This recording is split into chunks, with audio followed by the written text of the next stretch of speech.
how are you all? இன்னைக்கு நம்ம ஒரு சிம்பிளான டேஸ்டியான ரெசிபி பார்க்கலாம். இது நீங்க ஸ்டார்டரா யூஸ் பண்ணலாம்.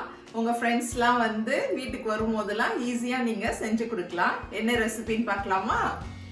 கைமா கட்லெட். இது எப்படி செய்யலாம்னு சொல்லிட்டு இப்ப பார்க்கலாம். நான் கைமா ஏற்கனவே ப்ரிப்பேர் பண்ணி வச்சிருக்கிறேன். நீங்க கைமா தோசை ரெசிபி பார்த்தீங்கன்னா அதுல கைமா எப்படி ப்ரிப்பேர் பண்றதுன்னு தெரியும். பார்க்காதவங்களுக்கு நான் டிஸ்கிரிப்ஷன் பாக்ஸ்ல இந்த வீடியோடைய லிங்க் கொடுக்குறேன், போய் பாருங்க. இதான் நான் ப்ரிப்பேர் பண்ணி வச்சிருக்கிறேன் கைமா. இப்போ இது கூட வந்து நம்ம வந்து பொட்டேட்டோவும் ஆட் பண்ணணும். இப்போ நான் 2 பெரிய பொட்டேட்டோ எடுத்து பாயில் பண்ணி ஸ்மாஷ் பண்ணி வச்சுக்கிறேன். இதை வந்து இது கூட வந்து நம்ம சேர்க்கணும். அது கூட ஒரு முட்டையும் நம்ம சேர்த்துக்கணும்.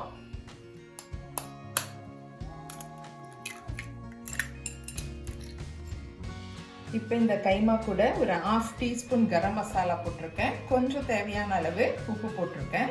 இப்போ இதை நம்ம நல்லா முட்டையோடு சேர்த்து மிக்ஸ் பண்ணிக்கலாம்.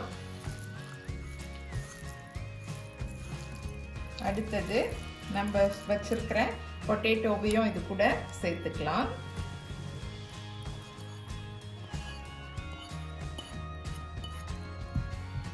ஒரு கை நிறைய கொத்தமல்லி தழை அதையும் ஆட் பண்ணிக்கலாம்.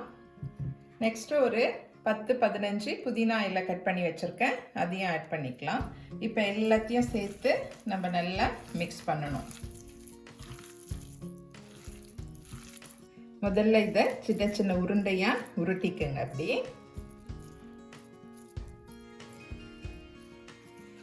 அதுக்கப்புறம் பார்த்தீங்கன்னா இங்கே நான் பிரெட் கிரம்ஸ் வச்சுருக்கேன். இந்த பிரெட் கிரம்ஸில் இதை வந்து இப்படி செஞ்சுட்டு உங்களுக்கு எந்த ஷேப்பில் வேணுமோ அந்த ஷேப்பில் வந்து செஞ்சு வச்சுக்கலாம். நான் வந்து இன்றைக்கி ரவுண்ட் ஷேப்பில் செய்கிறேன். அதுக்கப்புறம் வந்து ஒரு டிஃப்ரெண்ட் மாடல்ஸில் நம்ம வந்து பார்க்கலாம். இது மாதிரி கொஞ்சம் எடுத்து ரவுண்டாக ஃபஸ்ட்டு செஞ்சுட்டு இப்போ இந்த பிரெட் க்ரம்ஸில் வந்து நீங்கள் போட்டு நல்லா மிக்ஸ் பண்ண வேண்டியது தான்.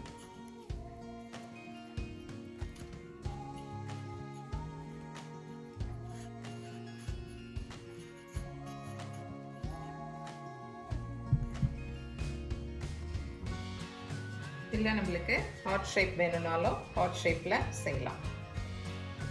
அதுவும் நான் எப்படி செய்யறதுன்னு காட்டுறேன் உங்களுக்கு.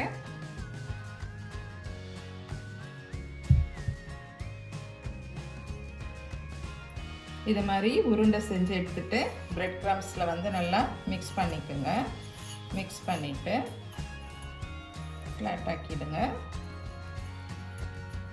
நெக்ஸ்ட்டு உங்களுக்கு எந்த ஷேப்பில் வேணுமோ அந்த ஷேப்பில் மோல்டு வச்சு அப்படியே ப்ரெஸ் பண்ணிங்கன்னா உங்களுக்கு வந்து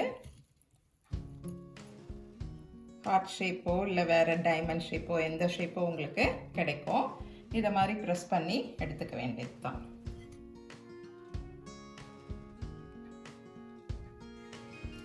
இப்போ இது மாதிரி எல்லாத்தையும் டிஃப்ரெண்ட் ஷேப்பில் கட்லெட்டாக செஞ்சு எடுத்துக்கோங்க. இப்போ வாங்க இதை எப்படி நம்ம ஃப்ரை பண்ணலான்னு பார்க்கலாம். இப்போ வந்து ஒரு ஃப்ரையிங் பேன் வச்சு அதில் வந்து 2 டேபிள் ஸ்பூனு ஆயில் ஊற்றிக்குங்க. இது வந்து டீப் ஃப்ரை கிடையாது, ஷாலோ ஃப்ரை தான். அதனால் ஒரு 2 டேபிள் ஸ்பூன் ஆயில் வந்து எடுத்துக்கோங்க.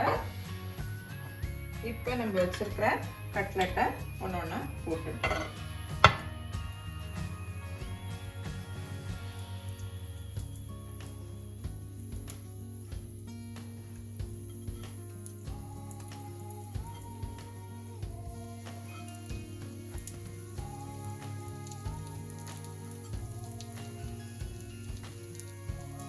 இப்போ இது வந்து ஒரு சைடு வந்து வெந்துட்டு நல்லா கோல்டன் ப்ரௌன் ஆன உடனே நம்ம திருப்பி போட்டு அப்புறம் பார்க்கலாம். இப்போ ஒரு சைடு வெந்துடுச்சு. இப்போ நம்ம வந்து திருப்பி போட்டுக்கலாம். நல்லா ப்ரௌன் ஆயிடுச்சு.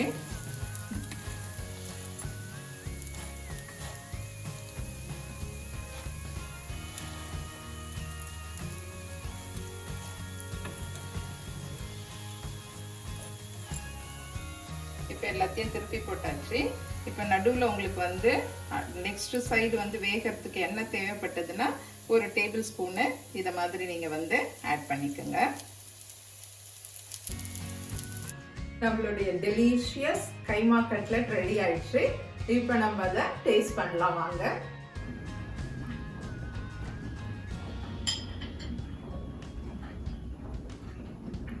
சூப்பரா இருக்குது. ஸ்பைசி கிடையாது. நம்மளுடைய மேலே போட்ட அந்த பிரெட் க்ரம்ஸ் வந்து நல்லா கிரன்ச்சியா மொறுமொறுன்னு இருக்குது. தேங்க்யூ ஃபார் வாட்சிங் திஸ் வீடியோ. உங்க எல்லாருக்கும் இந்த வீடியோ பிடிச்சிருக்கும்னு நினைக்கிறேன்.